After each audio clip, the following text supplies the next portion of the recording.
back to the exhaust or the downpipe. Let's get this finished once and for all. So as we know, that bit didn't fit. Was going to be a prototype, now it's just scrappish. So this is the first part. So we've got a flexi section, so that can clamp onto the exhaust system. And then this is what we've got, because I was going to make one of these, couldn't find them online the right shape, so I spoke to Leadfoot Racing in Larkhill. They hooked me up with that, which is a nice design wide pipe, nice flowing. So we've got that, fits inside there, so there's no decrease in size, it just goes straight out. So we're just going to weld this on there, so weld the lines up, run a bit of weld around it, and then once we've got 45s, we're then going to have a section on there with a 30-degree bend, and then the 45 bends up to the actual flange. It'll be up here somewhere. So we're going to get that welded first, and then once that's done on there, I can put that on the car, roughly not fitted, just on there. Then we can finish off grinding that flat, get the 45s, and then work out how much we need to cut off the overall length, and then I can tack those on there, plop it up, and just see where the next bit needs to line up. And then what we'll do, we'll finally tack everything up, make sure it fits nice and tight, and then I can get it off, get it welded up solid, and then we're done.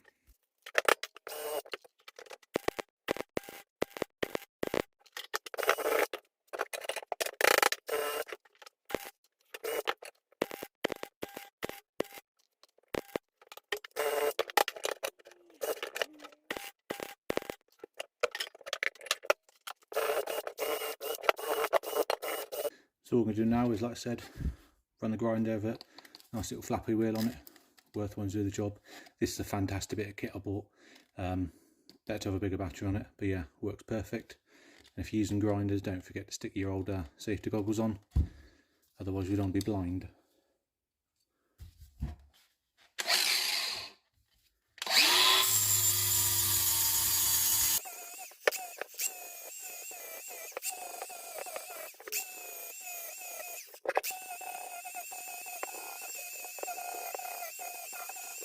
So this is the second downpipe. Obviously, I didn't want to remake one of these myself, so I bought it. And now, so the only difficulty is the gap between there versus the gap between there. So all we've done, it's got to sit a bit of angle anyway to clear the bulkhead. So it all sits on the lines up. It's only tacked together. You've got two nice 2.25-inch pipes coming down, 45s, dropped into 30 degrees, and they drop down and they spread out. We'll do a spread out a touch. It's going to make no effect on flow. Yeah, that's not ideal, but obviously flow on that, you wouldn't, pointless talking about it's not going to happen, not going to make a difference. So that all fits up on there, nice and lovely. So what we're going to do is fully weld all this up, then we can put it on there, clamp it up, bolt it on, and then should be our downpipe woes finished with. And like I say, that versus that, it's definitely a lot better, considering the flow that would have been into there versus that. Obviously it's a larger size, so we got your tubular manifold, 2.25-inch downpipes straight into 2.25-inch system, so should be sounding and looking pretty good. So yeah, much happier with that. Like I say, I'm not an exhaust fabricator, but you know, where there's a will, there's a way. Ideally I want to get this on a ramp and get it perfectly done, but why? I'm here now, I can do it. So here we go. So we've just got to weld all the rest of it up and then bolt it on. All finished. So we finished welding it all up. It's all sealed up tight. I've run the flappy disc over all the welds just to make it a bit tidier. Like I said, we have got a bit of a kink out there, but it's just making work what we've got. Like I said, if I made one of these myself, we wouldn't have that, but I'm not the best at cutting angles and stuff, so I'd rather pay out X amount and get that so it's perfect flowing than pay out the same amount on different angles and stuff and get it all wrong. So there we are, I'm happy with that. Like I say, that's still hot. That's not going to affect flow in any way whatsoever.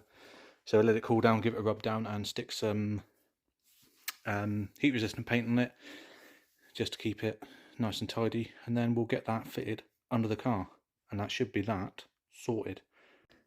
So that's the exhaust downpipe fitted. Now it's sort of close to the power steering input on the pump, not on the pump, on the steering rack, not really close. Lines up perfectly down there, all the nuts are tight as I can get them. So yeah, much job for that, fits nicely, nice flow in straight into the track slag system.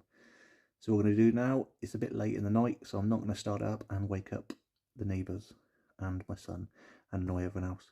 So we'll edit this video, we'll stick it up, and then tomorrow probably I need to whop the hanger back on just the mid one at the back, so I have to drop it off just so I can push the system backwards and get it lined up on the downpipe. So get that hanger back up there.